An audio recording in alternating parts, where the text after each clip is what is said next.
The Khyber Pass on the northwest frontiers of the Indian subcontinent, linking Pakistan with remote Afghanistan. To drive north through the sullen mountains is to journey backwards in time, to an isolated nation which has consistently ignored the approach of a 20th century world. But this year, events have caught up with and overtaken feudal Afghanistan. Traditionally a buffer state, standing alone between major powers, it has suddenly caught world attention.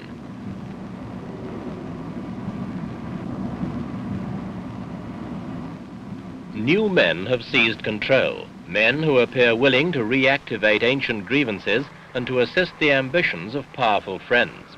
In this edition, Echo looks at a tiny nation engulfed in big issues, Afghanistan.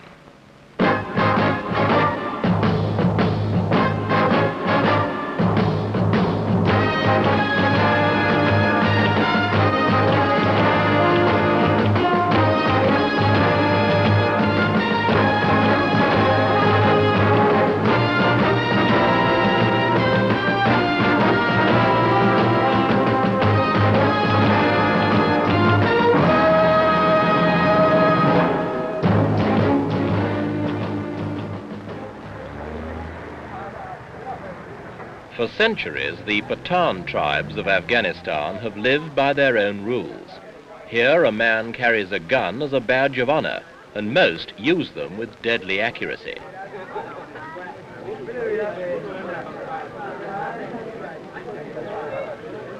Here, even today, tribal chiefs rule with absolute authority and tolerate no interference, even from the state. Armed with independence of spirit, they've never compromised with foreigners. The British came here and stayed long enough to fortify such ragged borders as could be established. But they retreated, leaving little more than a few rusting relics.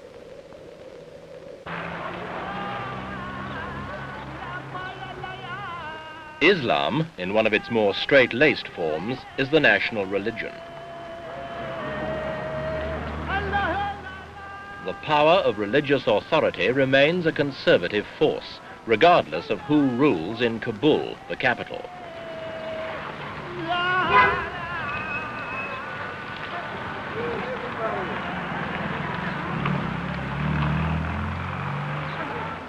And the streets of the capital illustrate this nation's problems, principally that of poverty.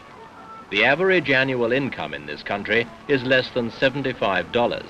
The illiteracy rate is 90%. Slavery was officially abolished only in 1947.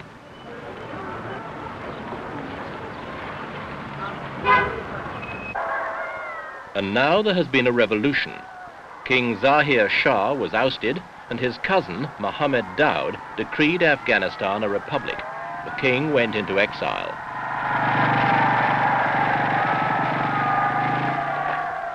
The new regime has the backing of Afghanistan's small but powerful army, and that in turn is supplied and equipped by the Soviet Union.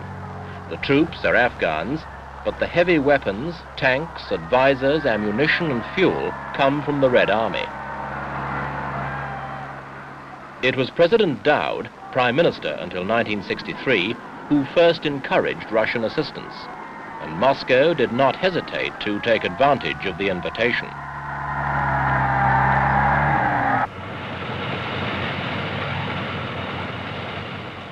They poured in aid, both military and civil. They built this enormous power plant on the Kabul River. They even mollified the Muslim community by building the odd mosque.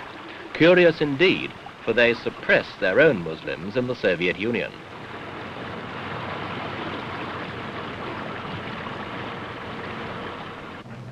But the Soviet presence in Afghanistan has little to do with altruism and everything to do with an old Russian ambition to gain access to the Indian Ocean by an overland route. Afghanistan is a stepping stone.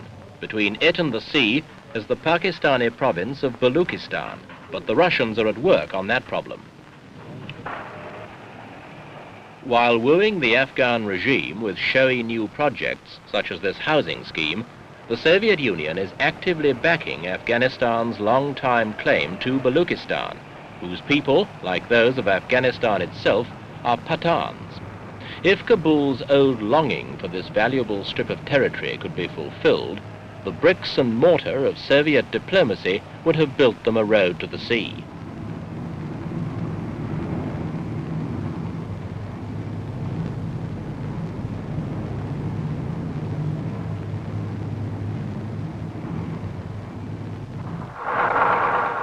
One thing that stands in the way is the presence of their bitterest enemy, the Chinese.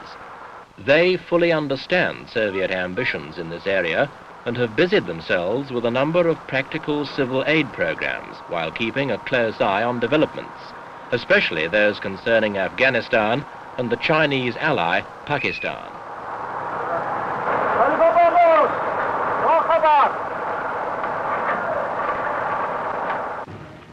While they remain, the Russian dream of rolling down to the Indian Ocean is unlikely to come true, for the Chinese themselves would be interested in opening up the same access to the sea, and more important, to the oil of the Persian Gulf, of which the Chinese domestic economy is in increasing need.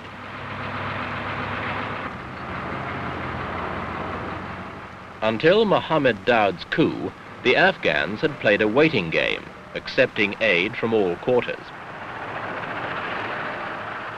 They thanked the Chinese for building their roads, but opened the aid gates to the west as well as the east. In case number 2, was wollen wir jetzt hier beginnen? Commentateurs ont inclus eux la revue de action Bismuth. Bordeaux, Arasol. Afghanistan has always been suspicious of foreigners, but King Zahir Shah knew his country desperately needed what these foreigners could bring.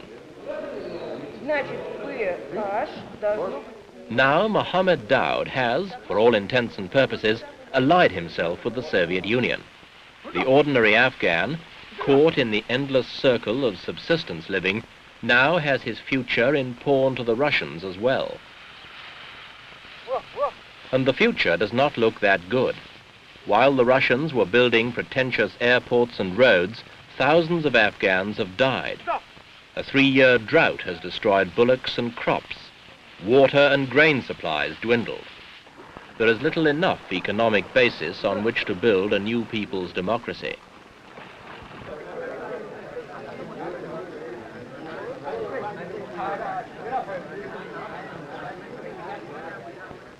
The remote rural markets have had little to trade, but the bargaining goes on in the traditional spirited manner.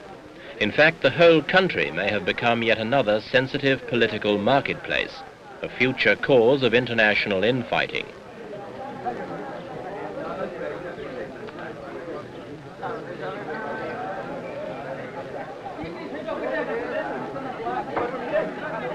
But to anyone who can expect to earn no more than $75 a year, there are more important things to haggle over.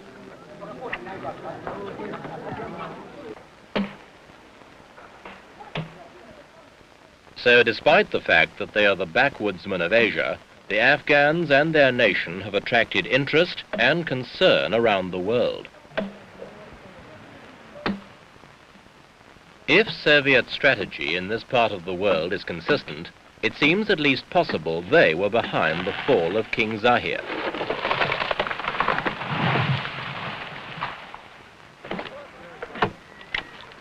In his place, they have, in President Daoud, a man whose policies they may be able to shape. Already he has made appropriate noises in the direction of Pakistan and is encouraging separatist movements among Pathan peoples in that country.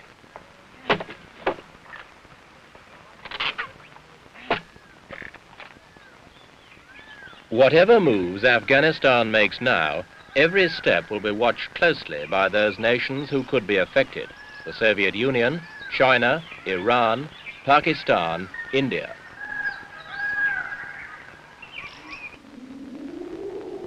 Afghanistan is still the buffer between big nations involved in the Indian subcontinent, as it was a century ago. But the nations are more powerful today, and the issues more dangerous.